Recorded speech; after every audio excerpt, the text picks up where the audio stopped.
Bienvenidos al tema del día de hoy. Hoy estaremos hablando de un tema bastante fuerte para el pueblo de Israel y para el pueblo de Judá. El tema de hoy se titula Dios no ha cesado en su furor. Dios no cesa en su furor y dice Isaías capítulo 10, verso 4. Sin mí se inclinarán entre los presos y entre los muertos caerán. Ni con todo esto ha cesado el furor, sino que todavía su mano está extendida. En este momento que Isaías está escribiendo y que Dios le está hablando al pueblo, no es el único momento en que Dios había estado llamando a ese pueblo, ni solamente por Isaías, sino que también Amós, un contemporáneo de Isaías, había estado predicando. Y de hecho, él había ido al reino del norte a compartir la palabra de Dios. Dios había hablado durante todo el periodo del reino unido como del reino dividido, había hablado a Israel. Pero cuando nosotros vemos a Israel siendo redargüido por Amós, Amós capítulo 1, verso 1 dice: las palabras de Amós, que fue uno de los profetas de Tecoa, que profetizó acerca de Israel en los días de Usías, rey de Judá, y en los días de Jeroboam, hijo de Joás, rey de Israel, 2 años antes del terremoto. Dios había estado hablando a Israel del norte a través de Amós. Y vemos que también en Isaías se decreta juicio sobre Israel del norte.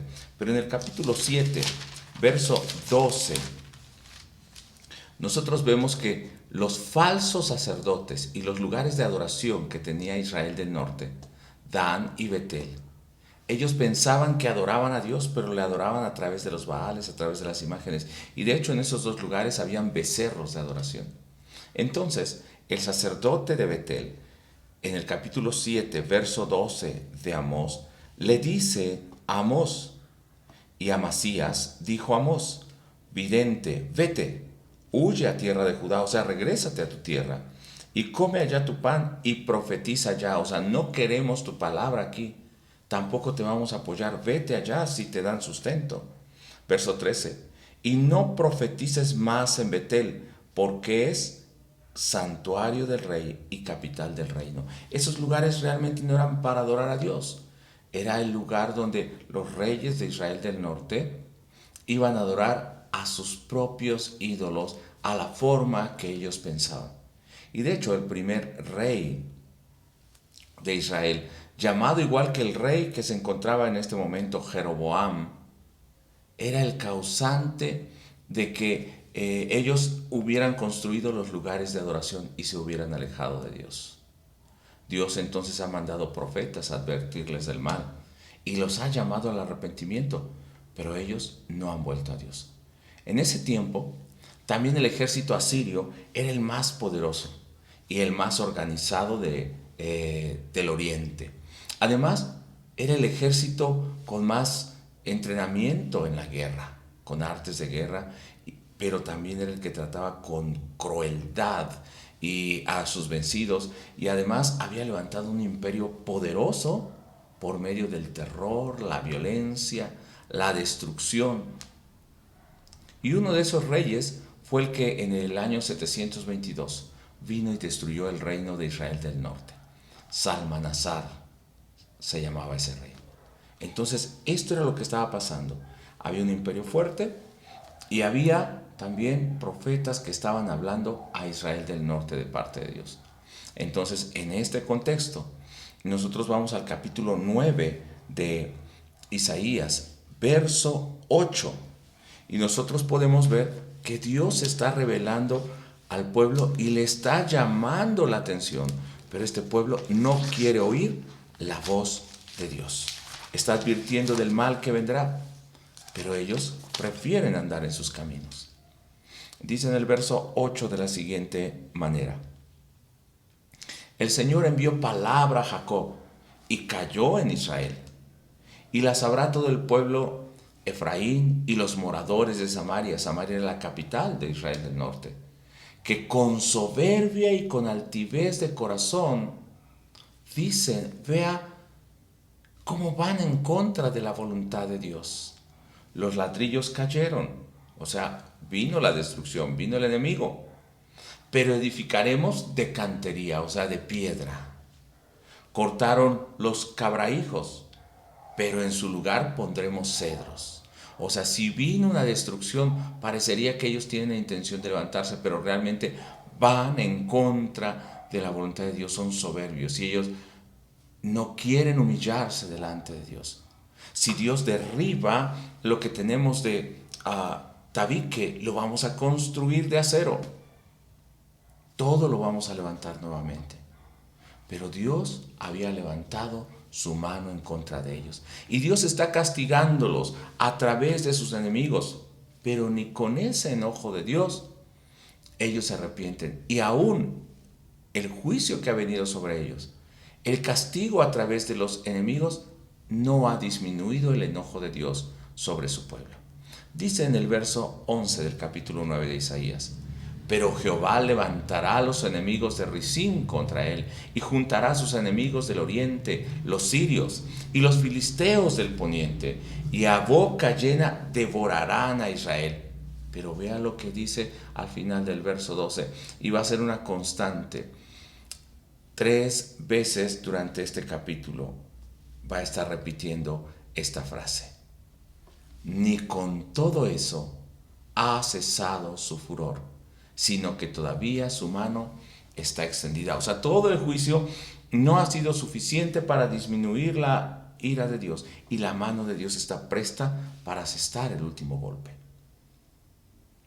En el verso 17, nuevamente al final, no solamente está hablando que Dios va a traer a sus enemigos, sino que va a castigar a los jóvenes, y algo bien duro, a los huérfanos y a las viudas, a los más desvalidos.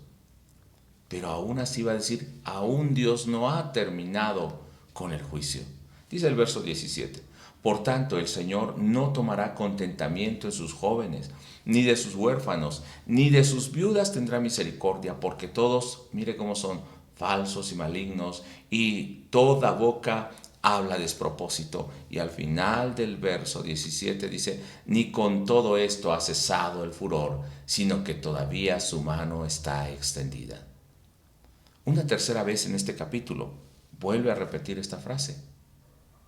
Y en esta ocasión está diciendo que aparte del juicio que viene sobre los jóvenes y sobre los desvalidos, va a aumentar la delincuencia, la inseguridad.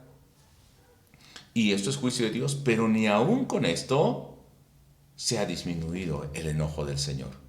Dice en el verso 21, Manasés y Efraín, que son dos tribus, de hecho Efraín representa a Israel del norte, dice que ambos se van a juntar contra Judá, que eran sus hermanos. Pero ni con todo esto ha cesado el furor, sino que todavía su mano está extendida. Si ve cómo una y otra vez viene el juicio, pero aún así la mano de Dios no se ha detenido. Todavía sigue haciendo juicio.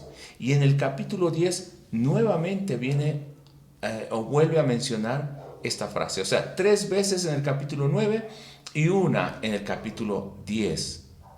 Capítulo 10, verso 3. Dice que no van a tener ayuda y aún van a llorar a sus muertos.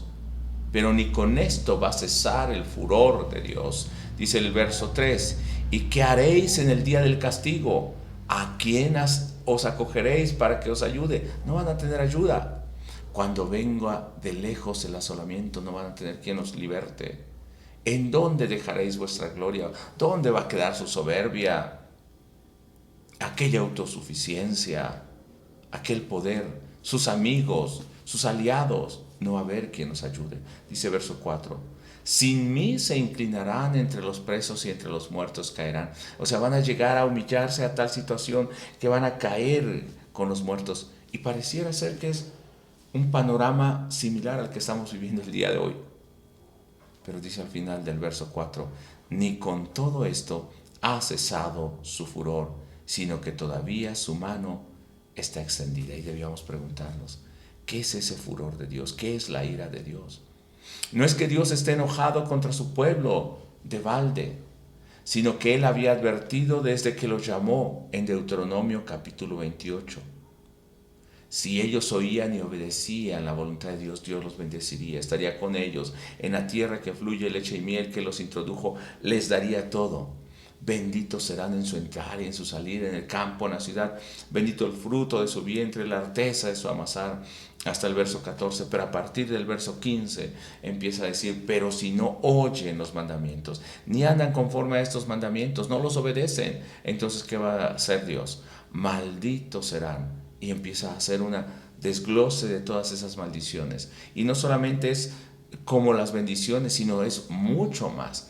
Las consecuencias de la desobediencia de Dios. Esto es el furor de Dios. Y nosotros recordamos el libro de Jueces en el capítulo 2, cuando dice que se levantó una generación que no conocía a Dios ni la obra de sus manos, o sea, no le rendían culto a Dios, le conocían intelectualmente, le conocían por religión, le conocían por tradición, pero su vida no tenía una relación con ese Dios verdadero, no le adoraban de todo corazón. Entonces dice que esta gente provocó la ira de Dios. Y esa ira de Dios es el cumplimiento de la promesa que Dios había hecho. Dios prometió bendecirlos, pero también Dios prometió traer maldición si ellos no obedecían ni caminaban en sus estatutos. Entonces, por eso la mano de Dios todavía está extendida. Y diríamos, entonces se van a volver a Dios. Pero dice el verso 13 del capítulo 9, pero el pueblo no se convirtió al que lo castigaba, ni buscó a Jehová de los ejércitos. Lo terrible de esto es que también está profetizado de parte de Dios. Y no lo profetizó cuando ellos ya habían entrado a la tierra, sino aún antes que ellos entraran a la tierra. Si nosotros vamos a Levítico, capítulo 26, que es el pasaje paralelo de Deuteronomio 28, les dice que ellos no deben andar tras los ídolos, no se van a levantar ídolos. Ellos van a guardar los mandamientos. Y dice el verso 3, si anduvieres en mis decretos y guardares mis mandamientos y los pusieres por obra, yo daré vuestra lluvia en su tiempo y la tierra rendirá el producto y el árbol del campo dará su fruto. Y empieza a dar todas las bendiciones. 5 de ustedes perseguirán a 100 y 100 de vosotros perseguirán a 10,000 y vuestros enemigos caerán a filo de espada delante de vosotros. Porque yo me volveré a vosotros y os haré crecer y os multiplicaré y afirmaré mi pacto con vosotros. Esta era la promesa de Dios. Y decimos amén. Pero también este mismo pasaje está diciendo en el verso 14, pero si no me oyeres, ni hiciereis todos estos mis mandamientos, y si desdeñareis mis decretos, y vuestra alma menospreciare mis estatutos, no ejecutando todos mis mandamientos, e invalidando mi pacto, yo también haré con vosotros esto. Enviaré sobre vosotros terror, extenuación y calentura, que consumirá los ojos y atormentará el alma, y sembraréis en vano vuestra semilla, porque vuestros enemigos la comerán. Y pondré mi rostro contra vosotros, y seréis heridos delante de vuestros enemigos, y los que os aborrecen se enseñorearán de vosotros, y huiréis sin que haya quien os persiga. Esto también es promesa de Dios.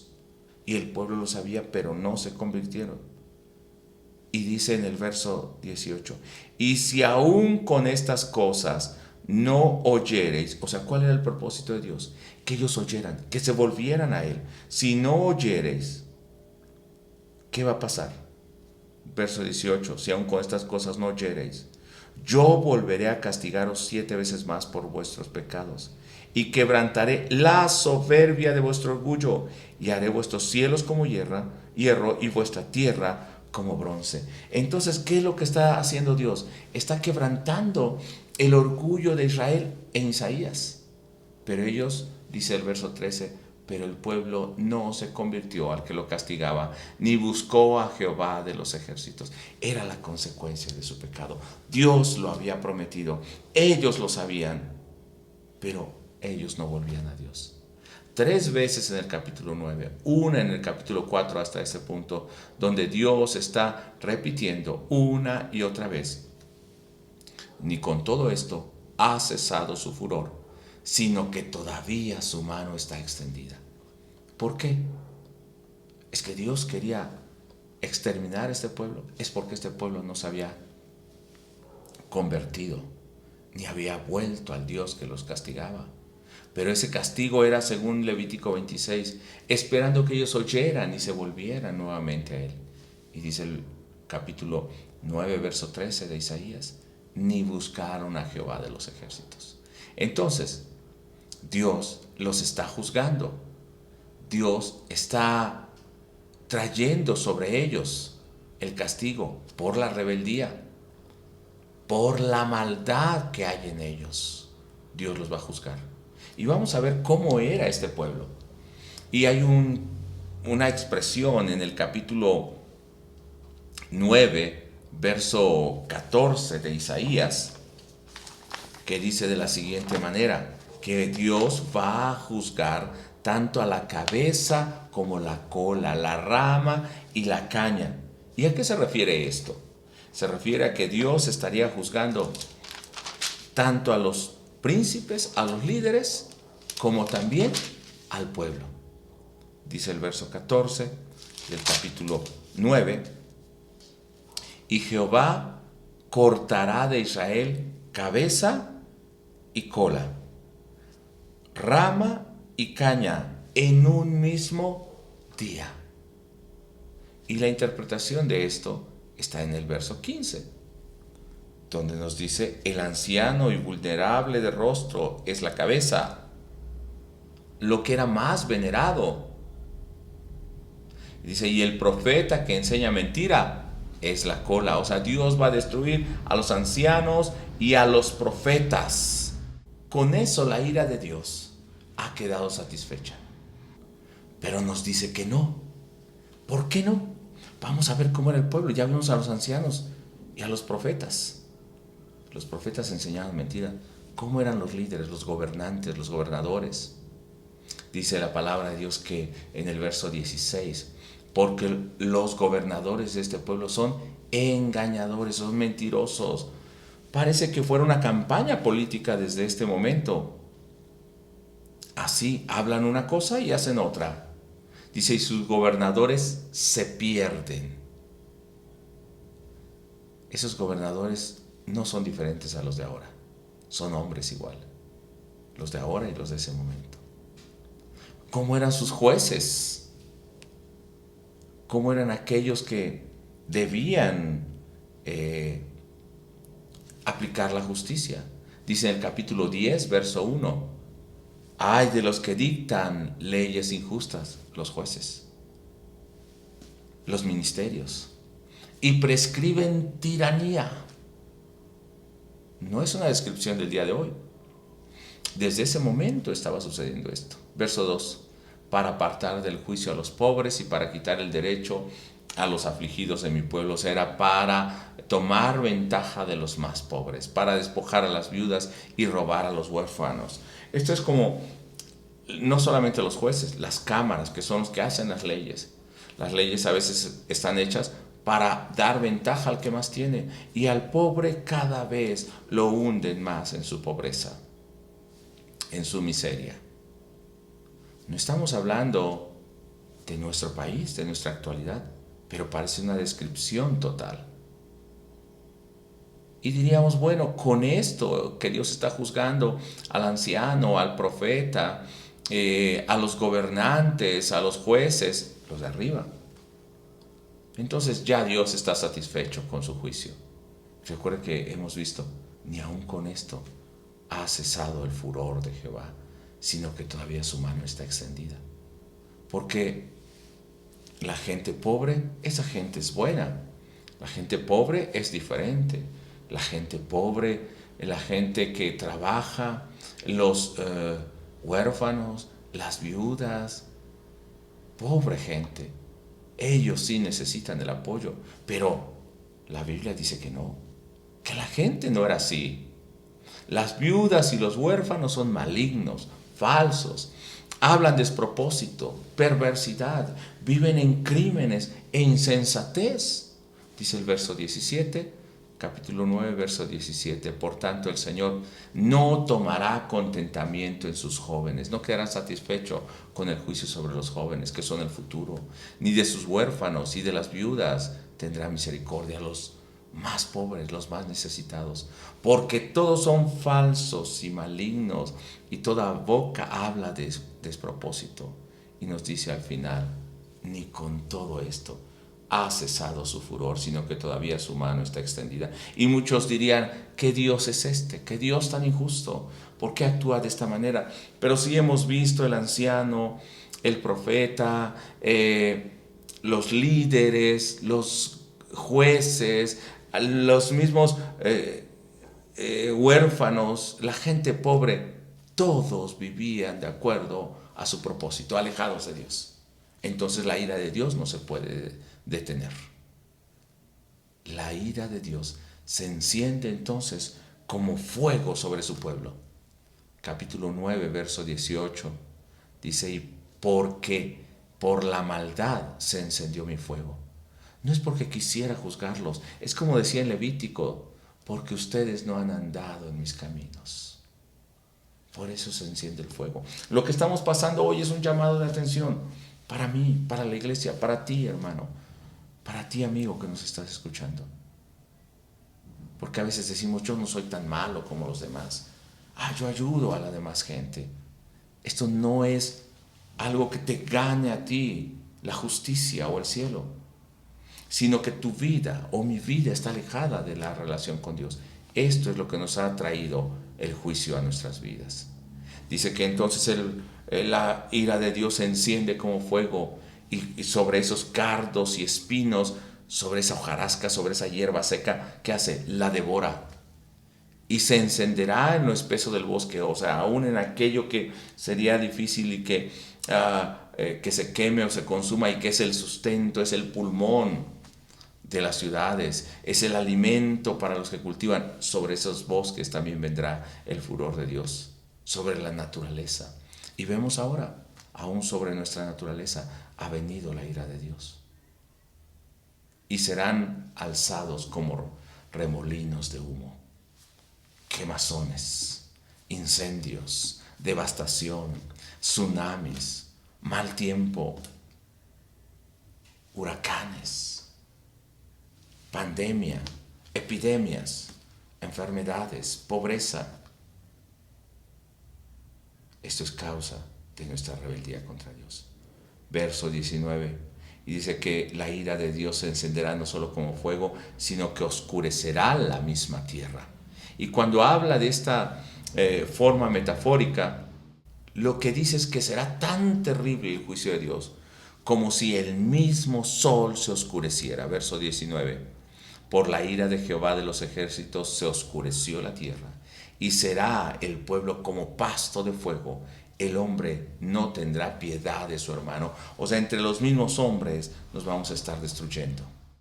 Las noticias dicen que por esta contingencia, aún algunos pueblos no están dejando entrar a las personas ahí, les están corriendo. Algunas personas han sido expulsadas aún de unidades habitacionales porque son médicos, enfermeras, han sido agredidos. Es la falta de misericordia. El pueblo no tendrá piedad ni misericordia de su propio pueblo. Entonces, desde la cabeza hasta el más de más abajo, desde el rico hasta el más pobre, todos están en maldad. La ira de Dios se enciende y la ira de Dios viene sobre toda la sociedad. Dice el verso 26, que es una realidad hoy. Cada uno hurtará a la mano derecha y tendrá hambre, y comerá a la mano izquierda y no se saciará. Cada cual comerá la carne de su brazo. O sea, van a estar hurtando y no se van a saciar. Yo pensé que con esta pandemia aún el delito disminuiría, el narcotráfico, la inseguridad, pero parece que aún ha aumentado el número de muertos por la delincuencia, los robos, los asaltos. No hay temor de Dios. Hurtan, despojan a otros de mucho y aún así siguen con hambre, siguen robando, no tienen saciedad. Así es la delincuencia, porque así es el corazón del hombre, así es la maldad del hombre, de un hombre que no tiene a Dios, que no se ha arrepentido y no se ha vuelto aquel que lo está juzgando. Llegaron al punto en el verso 21 que entre hermanos, hace rato tocamos ese verso también, pero entre hermanos, Manasés y Efraín, estaban peleando entre los mismos hermanos y robándose, entre las mismas familias. Y se juntaron contra Judá, que también era familia. Va a llegar el momento en que la misma familia va a estar contra la familia. Y Dios decía en ese verso, ni con todo esto ha cesado el furor, sino que todavía su mano está extendida. En este momento pensaríamos, entonces no se va a acabar el enojo de Dios. Y dice el capítulo 10, verso 24, hay una esperanza, hay una promesa de parte de Dios, porque el hombre sigue en su maldad. Génesis 6 nos dice que el corazón, el pensamiento, la intención del hombre es constantemente el mal. Y por eso Dios trajo el diluvio. Y hoy que vemos, también el corazón y la intención del hombre es constantemente el pecado. Entonces, estamos provocando la ira de Dios. ¿No se acabará la ira de Dios? Ahora que estamos pasando esta pandemia, ya queremos que termine. ¿No cesará en un momento? Capítulo 10, verso 24. Lea ahí en su Biblia conmigo. Por tanto, el Señor, Jehová de los ejércitos, dice así: pueblo mío, moradora de Sión, no temas a Asiria, o sea, no temas a tus enemigos, no temas a la circunstancia que estás pasando. No vivas con temor. Posiblemente nos enfermemos, posiblemente tengamos necesidad en algún momento, pero no temas eso, porque eso no es tu alimento, eso no es nuestro sustento, eso no es nuestra salvación. Nuestro alimento está en el Señor. Él es el pan vivo que descendió del cielo. Nuestra esperanza es Él, nuestra roca es Él. Dice de esta manera el verso 24, con vara te herirá, o sea, el juicio va a ser fuerte, y contra ti alzará su palo, o sea, un golpe duro.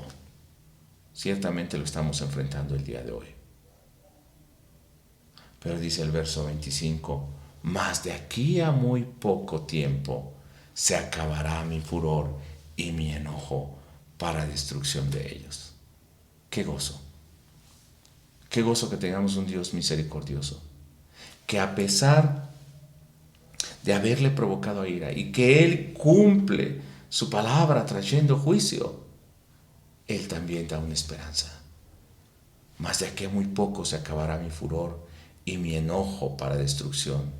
Y levantará Jehová de los ejércitos azote contra él, como la matanza de Madián en la peña de Oreb, o sea, contra los enemigos, contra esta pandemia, contra lo que sea. Va a pasar. Y alzará su vara sobre el mar, como lo hizo por la vía de Egipto, o sea, así como juzgó a Egipto a sus dioses trayendo plagas, también un día el Señor va a liberarnos, va a calmar ese furor de sobre nosotros, y aquel que nos destruye va a ser destruido. Verso 27. Acontecerá en aquel tiempo que su carga será quitada de tu hombro y su yugo de tu cerviz. O sea, el castigo del Señor ya no estará más sobre tus espaldas. Y el yugo se pudrirá a causa de la unción. Qué hermoso. ¿Cuándo será esto? Ya fue. Cuando Jesús vino y Él le quitó el imperio a Satanás. La autoridad que nosotros, la humanidad, le había dado a Satanás. Cuando en el huerto de Edén, en lugar de oír la voz de Dios, el hombre oyó la voz de Satanás, le creyó más a Satanás que a Dios. Y entonces Dios le había dado gobernar y reinar en esta tierra al hombre en representación de Él, bajo la autoridad de Dios. Pero cuando este hombre pecó, perdió esa autoridad. Pero ahora que ha venido Jesucristo, Él venció a Satanás, le quitó la autoridad, el principado, lo derrotó y ahora ha puesto al enemigo debajo de nuestros pies, de la iglesia. Por eso es un momento que, a pesar de que nosotros veamos una y otra vez, así como menciona Isaías 3 veces en el capítulo 9, uno en el capítulo 10, ni con todo eso ha cesado el furor de Jehová, sino que todavía su mano está extendida. Aunque veamos todo eso, nosotros que conocemos al Señor, pongamos nuestra mirada en estos últimos versículos. Mas de aquí a muy poco tiempo se acabará mi furor y mi enojo para destrucción de ellos.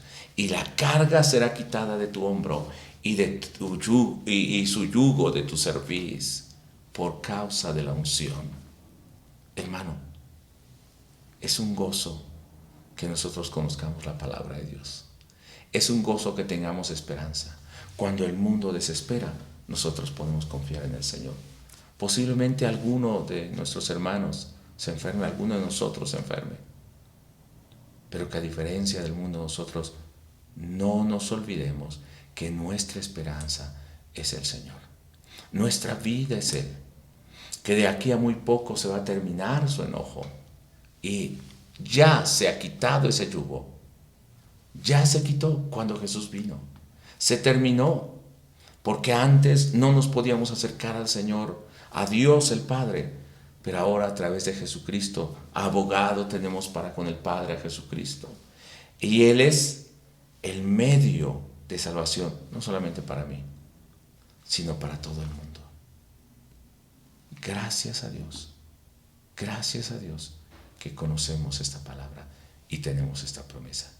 Yo te invito a que tomes un tiempo de oración y aunque veas el furor de Dios, sepas que es consecuencia de cómo hemos vivido. Tal cual eran los líderes, así es todo el pueblo. No nos quejemos de nuestros líderes, de nuestros gobernantes, porque así es la persona que está a veces en una supervisión, o es un trabajador, o es un mensajero, o es el de la limpieza. Hermanos, hay corrupción en todos los niveles. Entonces, ¿por qué reclamarle a Dios? Es tiempo de orar y decirle: Señor, perdona nuestro pecado. Aleja de nosotros tu juicio. Señor, perdónanos por la altivez de nuestro corazón. Y dice en el verso 13 del capítulo 9 que leímos hace un momento: pero el pueblo no se convirtió al que lo castigaba, ni buscó a Jehová de los ejércitos. ¿Qué debes hacer tú? ¿Qué debo hacer yo? Volvernos al Señor. Aquel que nos está llamando, aun cuando nos está castigando, como dice Levítico 26, es para que nosotros oigamos y nos volvamos al Señor. Te invito a orar e interceder por nuestro país. Señor Dios, muchas gracias por tu bendición, por tu palabra. Gracias porque en medio del juicio nosotros entendemos que es el cumplimiento de tu promesa, pero también en medio del juicio tú haces resplandecer tu luz y nos das, Señor, una esperanza. Nos pides que nos volvamos a ti, pero también nos dices que tu furor está pronto a terminar y que vas a quitar nuestra carga, nuestro yugo. Por eso, Señor, yo te agradezco.